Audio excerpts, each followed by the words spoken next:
14 أذار حتى نحقق الحرية التي ننشدها جميعا.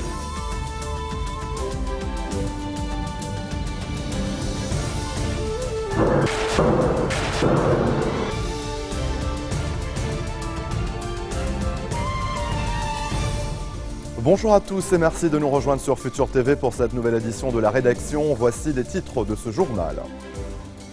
Des centaines de fonctionnaires et d'enseignants manifestent près du palais présidentiel de Baabda pour réclamer au gouvernement le transfert de la grille des salaires au Parlement. Le Conseil des ministres examine en ce moment le dossier. Un calme précaire s'installe à Tripoli après des affrontements nocturnes qui ont fait un mort et plusieurs blessés. L'armée a été déployée en masse dans les secteurs sensibles pour éviter toute escalade de la violence.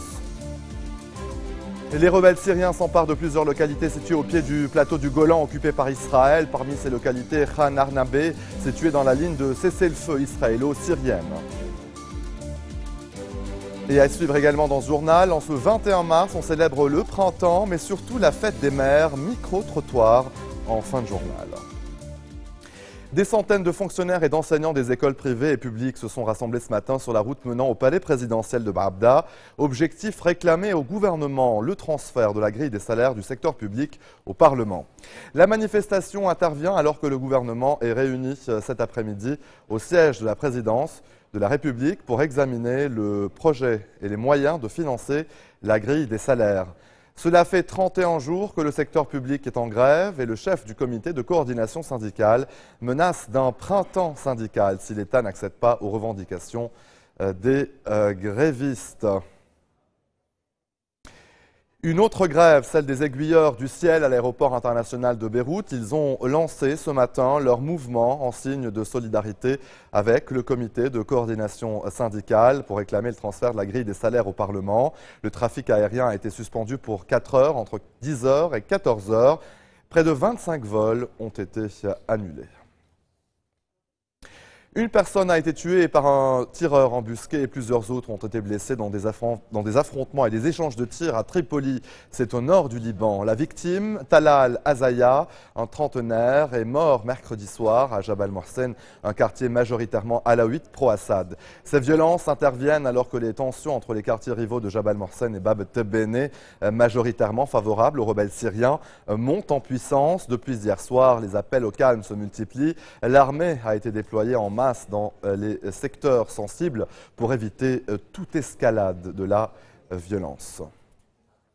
Damas a remis ce jeudi à Beyrouth un Libanais qui avait été capturé en Syrie où il combattait aux côtés des rebelles contre les forces gouvernementales. Hassan Srour avait été capturé lors d'une embuscade tendue à des insurgés infiltrés à Talkala, en Syrie, à partir du Liban. Talkala se trouve près de la frontière à l'ouest de Homs, dans le centre de la Syrie. Il est officiellement le seul survivant d'un groupe de 12 jeunes sunnites, 11 Libanais et un Palestinien venus de Tripoli fin novembre pour combattre les forces du président Bachar el-Assad. Les autorités de Damas ont remis depuis 11 cadavres. Les rebelles syriens se sont emparés au cours des dernières 24 heures de plusieurs localités situées au pied du plateau du Golan occupé par Israël. Parmi ces localités, Khan Arnabé, située sur la ligne de cessez-le-feu israélo-syrienne. Les insurgés ont aussi pris le contrôle des villages voisins de Mashati, Al-Khadar et de Seritan Lawan. Les casques bleus chargés de veiller au respect de l'accord de cessez-le-feu conclu en 1974 ont suspendu leur patrouille ce mois-ci après l'enlèvement de 21 observateurs philippins qui ont été retenus pendant 3 jours par les rebelles.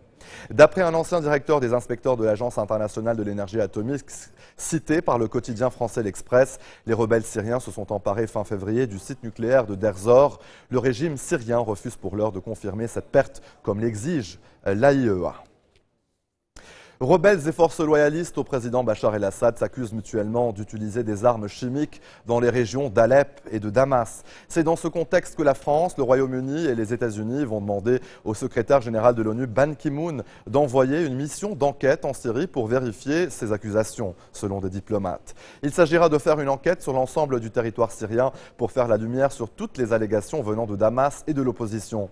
Moscou se démarque nettement de ses partenaires. La Russie a fortement insisté pour que seules les accusations portées contre l'opposition syrienne par le régime fassent l'objet d'une enquête, comme le demande le gouvernement syrien. Allez, restez des nôtres au retour de la pause. Barack Obama rencontre Mahmoud Abbas.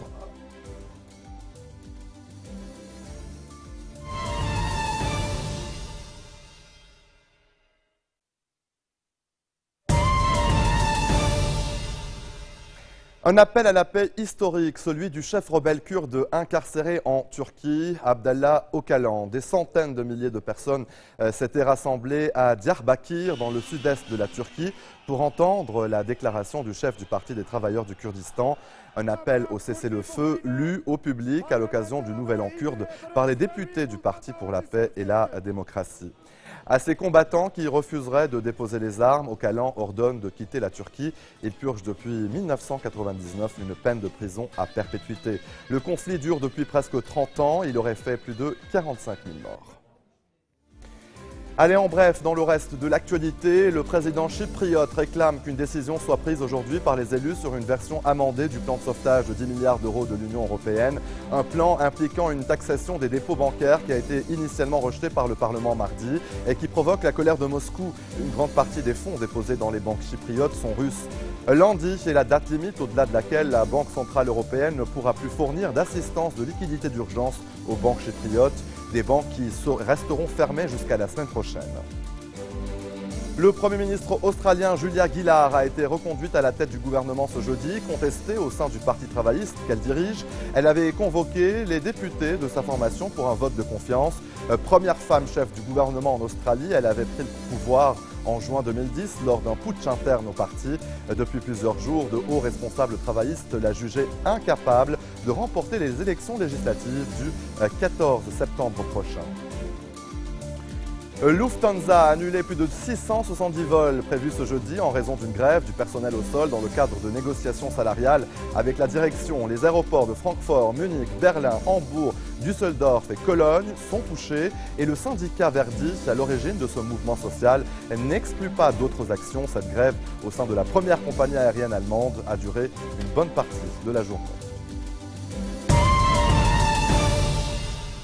La mer est celle qui donne la vie et, à ce titre, elle est fêtée partout dans le monde. À chaque pays, ses traditions, même si l'idée reste la même, montrer à sa maman à quel point on l'aime. En ce 21 mars 2013, on célèbre donc la fête des mères au Liban.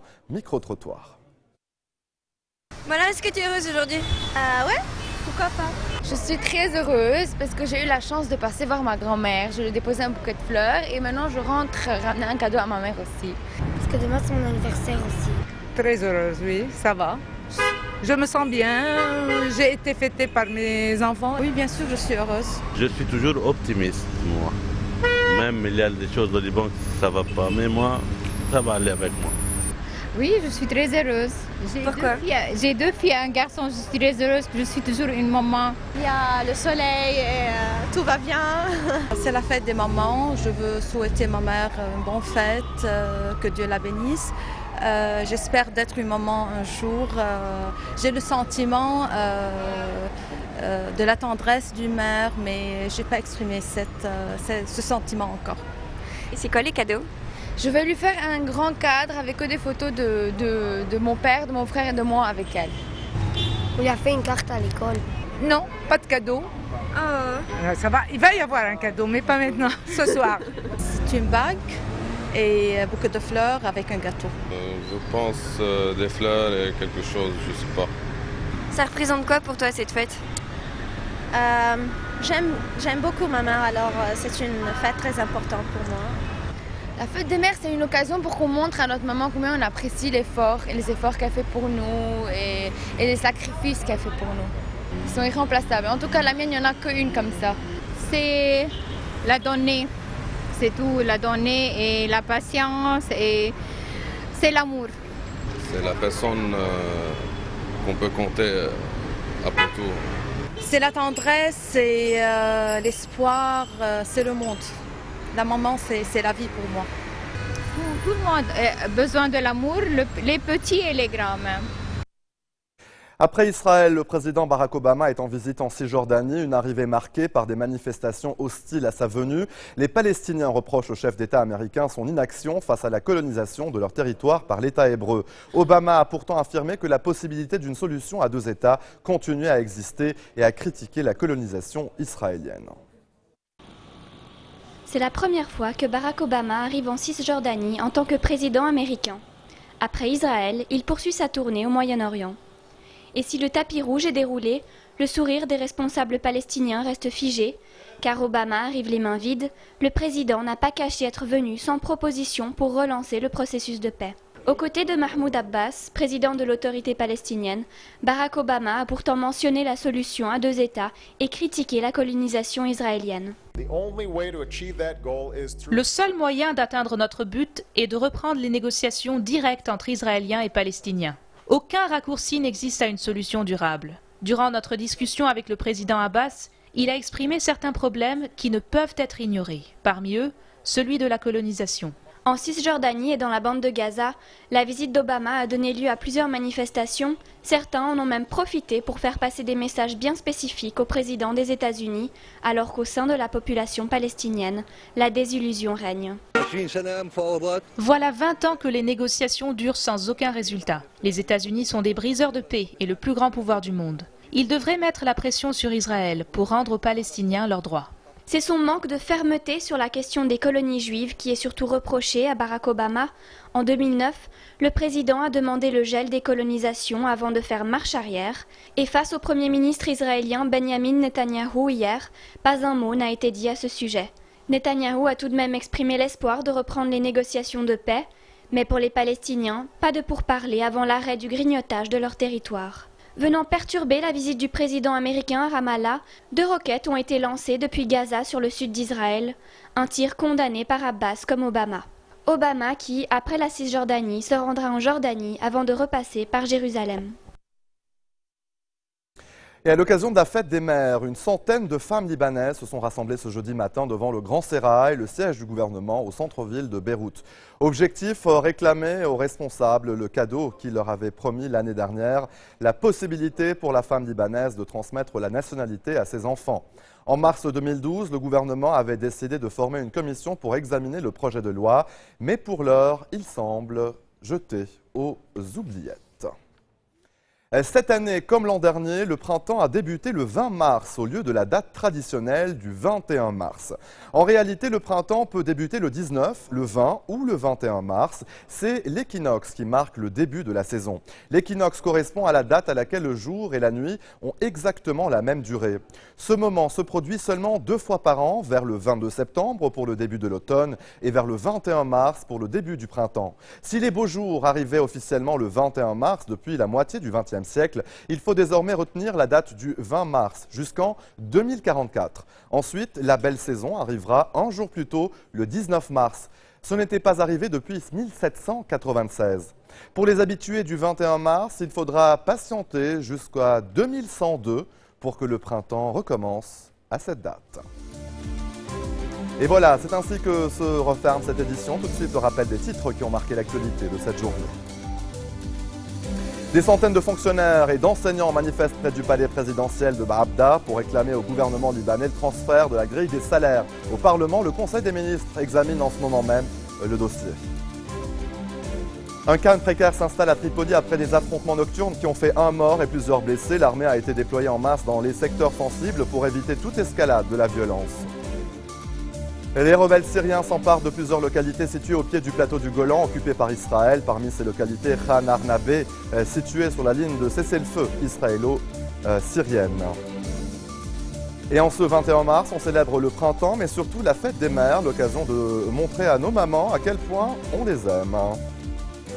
Et en mon nom et au nom de toute l'équipe, bonne fête des mères à toutes les mères du monde et notamment à ma maman. Merci de votre attention. Retrouvez-nous tous les jours à 16h40 heure de Beyrouth. Vous pouvez également nous suivre en ligne et en direct au www.futurtvnetwork.com. Excellente suite de programmes sur notre antenne et à demain. 14 آذار حتى نحقق الحرية التي ننشدها جميعا.